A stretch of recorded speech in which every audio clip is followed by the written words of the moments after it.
제목은 치유망대입니다.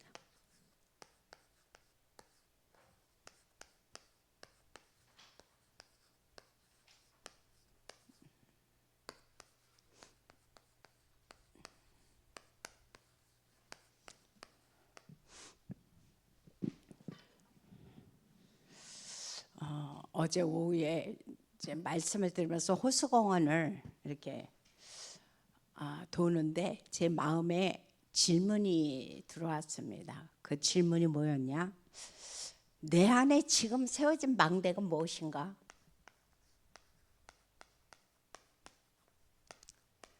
그거를 한번 질문하면서 돌아보는 그런 시간이었습니다. 그래서 지금 내 마음 속에는 염려와 불안의 흑암의 망대가 지금 내 안에 세워져 있는지, 아니면 정말 감사와 기쁨에 하나님의 망대가 세워져 있는지, 이거를 질문하면서 계속 이제 공원을 좀 돌았습니다. 근데 이 말씀을 생각을 하면서 왜 그런 말씀이 생각이 났냐면은, 제가 며칠 전에 제 마음에 잠깐 조금 염려가 들어왔었어요. 그런데 정말 감사한 것은 뭐냐면, 예전 같으면 아마 어떤 그 상황 속에서 어떤 불안이나 염려가 들어오면 그게 며칠 가고 막 그것이 내 마음을 잡아 누를 적이 굉장히 많이 있었거든요. 근데 지금 달라진 것이라고는 뭐냐? 그렇게 염려와 어떤 불안이 온다 할지라도 상황에 의해서 그것이 잠시라는 거예요. 그게 얼마나 감사한지 몰라요. 그래서 왜 잠시가 되느냐? 금방 제 마음속에 임마누엘의 하나님이 함께하는 것이 느껴지는 거예요. 왜? 그분은 뭐예요? 이미 갈보리산에서 모든 것을 다 끝내신 분이거든요. 그 끝내신 그리스도가 지금 나와 함께 하는데, 내가 어떤 상황을 보고 어떤 사건을 보고 내 마음에 불안할 필요도 없고 염려할 필요가 없다는 거죠. 그래서 저는 하나님의 자녀가 된다는 것이 이렇게 놀라운 거구나. 어떤 문제, 어떤 역경이 있다 할지라도 그 하나님이 갈보리산에서 이미 내 모든 지고 가야 될 그 고통, 어려움, 문제를 끝내셨구나. 근데 그분이 지금 나와 함께, 앞으로도 나와 함께, 영원히 나와 함께 하신다는 그 믿음이 나에게 굳건히 섰기 때문에 이런 것들이 나를 주장하지 못하게 되더라고요. 그거 얼마나 감사한지 몰라요. 그래서 우리가 이런 사실을 생각하면서, 그러면서 또 포럼이 되어지는 거예요. 포럼이 되어지는데 진짜 문제는 문제가 아니구나. 그거를 또 깨달았어요. 문제는 문제가 아니고 하나님께서 또 다른 답을 준비해 놓으셨고, 그곳에 하나님께서 다시 한번 갱신하는 시간표로 만들어 주셨음을 발견하는 그런 축복의 시간들이었습니다. 지금 시대는 어떤 시대냐? 영적 풍랑 시대입니다. 완전히 네피림이 지금 모든 것을 장악하고 있기 때문에 영적 풍랑 시대요, 재앙 시대다 그랬어요. 이 네피림의 배후는 뭐냐? 바로 다른 것이 아니라 사단이라는 사실을 우리는 너무도 잘 알고 있죠. 그래서 사탄이 바로 네피림의 배후가 돼서 지금 이 세상을 영적 풍랑 시대로, 재앙 시대로 지금 끌고 가는 가운데 있습니다. 그래서 이 시대에, 이렇게 사단이 주장을 하고 있는 이 시대에 어떤 것으로 이것들을 우리가 치유해 갈 것이냐, 그거죠. 그래서 가장 중요한 것은 여기서 보니까 영적 치유가 중요하다고 그랬어요. 무엇보다도 이것은 어떤 과학이 지금 21세기에 굉장히 발달을 했고, 의학이 발달을 했죠. 그죠? 그리고 무엇보다도 교육이 엄청 지금 발달한 시대입니다. 하지만 아무리 이렇게 과학과 의학과 교육이 발달한 21세기의 세계를 할지라도 이것을 가지고는 해결이 안 된다는 거죠. 왜? 이것은 바로 영적 치유이기 때문에, 배후에 사단이 조종하고 있기 때문에. 그래서 뭘 세워야 되느냐? 영적 망대가 내 안에 든든히 서야만이 바로 이런 것에 속지 않게 된다는 것을 지금 우리에게 말씀을 해주고 있어요. 그래서 그 모든 것이 어디에 나오냐? 마태복음 12장, 마태복음 12장 26절에서 30절에 보면은 바로 사단이 내 안에 집을 짓고 있다 그랬어요. 그래서 사단이 집을 지었기 때문에 이 영적 문제는 과학으로도 의학으로도 교육으로도 그 어떤 것도 해결이 되지 않는다라고 지금 말씀해 주고 있습니다. 더군다나 뭘로 또 해결이 안 되느냐? 다른 것으로는 더 해결이 되지 않는다. 다른 것이라는 것은 무엇을 얘기합니까? 여기서 보니까 다른 것이 아니고 바로 사상, 어떤 무슨 율법이겠죠? 율법이 들어갈 것이고, 여기에 보면 어떤 종교가 들어갈 것이고, 여기에 보면 어떤 선행들이 들어갈 것입니다. 근데 이런 어떤 다른 것으로는 하면 할수록 무슨 얘기가 나오냐? 여기서 이미 사단이 집을 짓고 있는데, 이 사단은 어떻게 됐냐? 마태복음 12장, 우리가 요즘 계속 듣고 있는 말씀이죠. 43절에서 45절에 보면은 이렇게 내 안에 복음이 아닌 다른 것으로 집을 짓다 보면 결국은 더 뭐예요? 더 어려움 가운데 그 사람은 빠진다고 그랬죠. 그래서 더 악한 귀신 7을 사단은 데리고 들어와서 그 사람의 형편이 전보다 더 악해짐을 우리는 너무도 잘 알고 있습니다. 그래서 이 영적 치유할 수 있는 것은 오로지 뭐만? 오직 복음의 말씀으로만 가능하다는 사실을 우리는 기억을 해야 되겠죠. 그래서 복음의 말씀 가운데서도 뭡니까? 오로지 그리스도의 말씀입니다. 그래서 우리가 너무도 잘 알고 있는 창세기 3장 15절, 여자의 후손이 아니면 이 사단의 세력은 꺾어낼 수가 없죠. 출애굽기 3장 18절, 오로지 피제사를 드릴 때에 사단이 한 길로 왔다 7길로 떠나간다 그랬습니다. 그러면서 이사야서 7장 14절, 그 여자의 후손 대신 그리스도가 지금 처녀의 몸을 통하여 임마누엘로 우리 가운데 지금 함께 하신다 그랬어요. 그래서 그분이 바로 마태복음 16장 16절, 오직 그리스도의 주인공으로 지금 우리 가운데 계시면서 이 흑암의 세력을 완전히 무너뜨린다는 것을 우리는 너무도 잘 알고 있죠. 그래서 바로 네피림의 그 뒤에는 사단이 주장하고 있기 때문에 영적 치유는 영적 망대가 세워지지 않으면 안 된다. 근데 이 영적 망대는 오직 뭐로? 오직 복음의 말씀으로만 이 영적 망대를 세워져야만이 사단이 떠나간다고 오늘 말씀해 주고 있습니다. 자, 그러면 첫 번째 영적인 치유를 하고 나면 그 다음에 해야 할 것이 뭡니까? 말씀을 붙잡고 뭐하라? 기도 치유 속으로 들어가라 그랬어요. 근데 다른 것이 아니라 뭐예요? 하나님이 주신 7망대, 7여정, 7이정표를 붙잡고 우리가 기도 속으로 들어가는 거죠. 이렇게 할 때에, 기도할 때 뭐가 움직입니까? 보좌가 움직입니다. 기도할 때에 어떤 역사가 일어나느냐? 바로 보좌의 권세, 다시 말해서 예수 그리스도께서 우리에게 주시는 권세를 사용할 때에 이 흑암이 완전히 무너짐을 우리는 알 수가 있습니다. 그래서 이것이 내게 어떻게 돼야 된다? 개인화가 돼야 된다. 그래서 이것이 내 것이 되어져야 된다는 거죠. 아무리 좋은 말씀도 이 말씀을 내 것으로 삼지 않으면, 다시 말해서 내 것이죠. 내 것이 되지 않으면 이 말씀은 결국은 다른 사람들에게만 유익하게 되어집니다. 그래서 갈라디아서 2장 20절, 내가 그리스도 안에 십자가에 못 박혔나니 이제는 뭐예요? 나는 사라지고 그리스도만 내 안에 함께 하시는 이런 축복 속으로 우리가 들어간다라고 말씀해 주고 있습니다. 이렇게 내가 영적 망대가 세워지면 나에게 이제 하나님께서 우리에게 놀라운 축복을 주시는데 어떤 축복을 주느냐? 이때 비로소 치유가 시작된다 그랬어요. 치유가 시작되는데 무엇을 통해서 볼 수 있느냐? 우리가 이정표를 통해서 볼 수가 있는 거죠.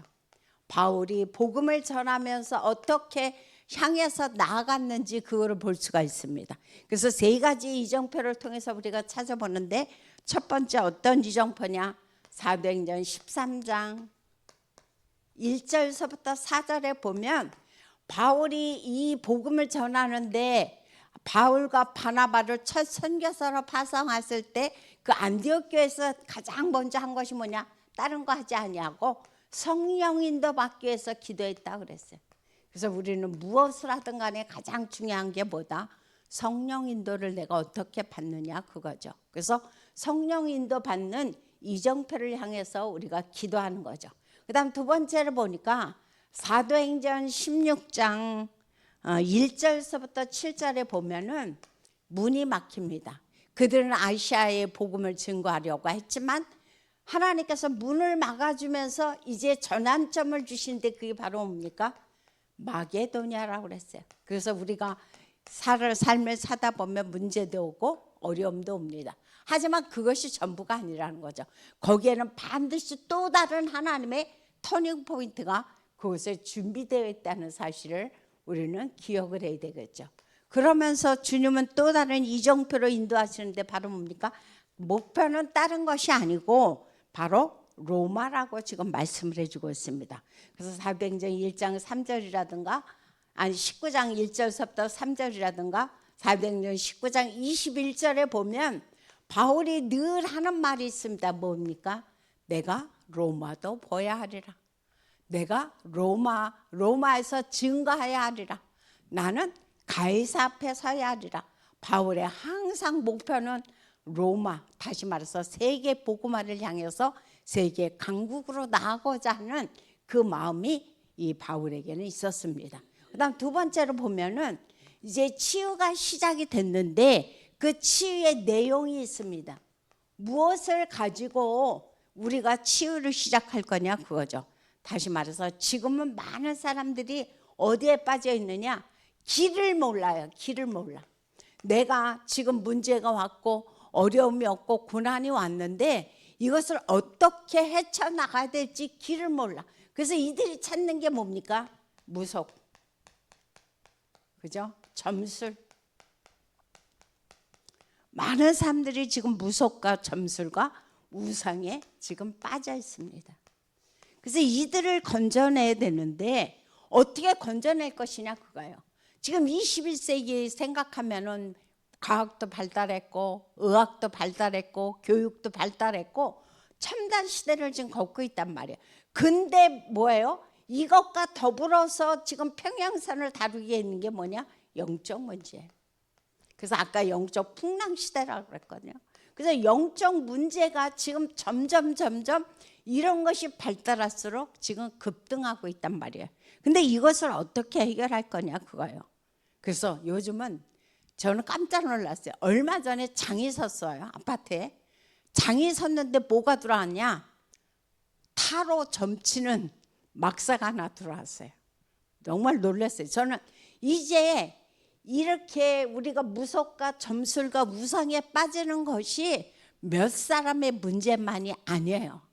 그래서 이제는 아파트에 하나의 그거를 공간을 만들어 놓고 하나의 그런 행사가 들어올 때마다 그렇게 타로점이라는 그것을 들어서 그런데 그것은 불신자만 가는 것이 아닙니다. 예수 믿는 사람들이 너무도 당연하게 재미로 또는 궁금하니까 타로점들을 굉장히 많이 치고 있어요. 근데 타로점 치는 사람들 가만히 얼굴들을 보십시오. 완전히 눌려 있습니다. 완전히 잡혀 있습니다. 그래서 이런 사실들을 보면서 지금 너무너무 시대가 심각한 시대임을 우리는 잘 알아야 될 것입니다. 며칠 전에 우리가 그 TV에서 방영한 것을 봤는데 그 한지붕 세가족의 그 순돌이 저는 그거를 보면서 좀 마음이 많이 아팠어요. 그것을 보면서. 근데 이 순돌이를 맡은 이 사람이 신병을 오랫동안 앓았다고 합니다. 근데 지금 이제 이 사람은 이제 40살이 넘었는데 왜 신병을 앓았냐면은 그 마음에 다른 신병이 아니라 몸이 아프고 그런 게 아니라 영적 우울증으로 오랫동안 시달렸다는 거예요. 그런데 어떤 우울증이냐? 이렇게 높은 공간에만 올라가면 뛰어내리고 싶은 마음이 그 사람을 항상 잘 잡고 있었대요. 그래서 자기도 모르게 어떤 높은 데 올라가면 자기도 모르게 벌써 자기의 발이 거기 가 있다는 사실을 자기가 발견하면서 너무너무 영적 우울증으로 시달리고 있는데 보는 사람마다 그런 무당들마다 하는 얘기가 전보러 가는 데마다 하는 얘기가 신내림 받지 않으면 더 문제 올 것이다. 신내림 받으라고 이 사람한테 계속 권유를 한 거예요. 근데도 안 받은 거죠. 그러다 이제는 결정적으로 너무 힘드니까 신내림 굿을 얼마 전에 이제 받아서 지금 애동 제자가 되어 있습니다. 그래서 사람들이 애동 제자 하면은 점점 많은 사람들이 더 찾아요. 왜? 더 신이 더 많이 역사한다는 거예요. 그래서 바로 이 사람을 찾기 위해서 많은 사람들이 지금 막 문의를 하고 그 장소가 지금 강남에 지금 위치되어 있는데 그 위치를 찾느냐고 난리들이래요. 참 지금 시대가 지금 그런 시대예요. 그런데 항상 그렇게 신내림을 받는 사람 보면 그 사람만 받는 게 아니죠. 그 가문에 그 증조 할머니가 무당이었고 또 증조 할아버지 역시 절을 짓고 굿도 하고 그런 가문의 그런 집안이었다는 사실을 우리는 잘 알고 있죠. 그래서 이런 것들을 보면서 사람들이 지금 문제를 당하고 고통을 당하고 영적 재앙 시대로 지금 고통당하고 있지만 그것을 찾을 길이 없구나. 해결할 길이 없구나. 그러니까 어떻게 해요? 무속 찾을 수밖에 없는 거예요. 점술 찾을 수밖에 없는 거예요. 그래서 우상으로 많은 사람들의 마음이 거기에 지금 쏠려 있다는 사실을 생각하면서 우리가 해야 할 일이 뭐냐? 그래서 바울은 무엇을 했느냐? 회당을 찾아갔습니다. 항상 바울의 사역의 목표는 회당이었습니다. 왜? 바로 모든 초점의 축복은 어디에 있느냐? 후대에 있거든요. 그래서 이 후대를 위해서 사도행전 17장이라든가 그리고 18장이라든가 19장에 보면은 바울은 항상 후대 이 회당을 찾아가서 그리스도의 복음을 어떤 복음? 그리스도의 당위성 그리고 기도하는 법 그리고 하나님의 나라에 대해서 항상 바울은 그런 회당마다 찾아가서 그렇게 말씀을 했다는 사실을 우리가 알 수가 있습니다. 우리가 한번 사도행전 17장 1절부터 3절을 한번 이 시간에 한번 찾아봅니다. 사도행전 17장. 바울이 회당에 가서 무슨 사역을 했는가 있습니다. 그들이 암비볼리와 아볼로디아로 다녀가 데살로니가에 이르니 거기 유대인의 회당이 있는지라. 바울이 자기의 관례대로 그들에게로 들어가서 새 안식일에 성경을 가지고 강론하며 뜻을 풀어 그리스도가 해를 받고 죽은 자 가운데서 다시 살아나야 할 것을 증언하고 이르되 내가 너희에게 전하니 이 예수가 곧 뭐다? 그리스도라 하니. 우리가 후대들에게 뭘 증거할 것이냐 그거예요. 후대들에게 어떤 율법을 증거할 것이냐 기적을 증거할 것이냐 아닙니다. 후대에게 오직 증거할 것은 뭐냐? 예수만이 보다 그리스도라는 것을 우리 후대에게 확실히 심어주는 것이 굉장히 중요하다는 겁니다. 그리고 오늘 우리가 아까 읽었던 본문을 다시 한번 읽습니다. 19장 8절 한 절만 봅니다.